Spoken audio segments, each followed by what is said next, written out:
family of Ploughing, Nottinghamshire, with an advance roller called Jenny. Plus, it's a Wallis Steevens, makers in Basingstoke in Hampshire. Compound engine, 2 cylinders. You'll see the workings as they drive forward in a minute. In beautifully restored condition.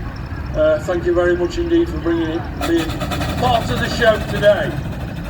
Thank you. And again, another unrestored tractor, not been molested whatsoever.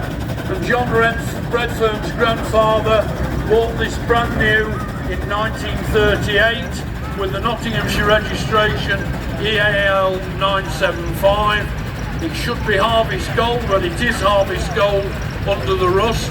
It's a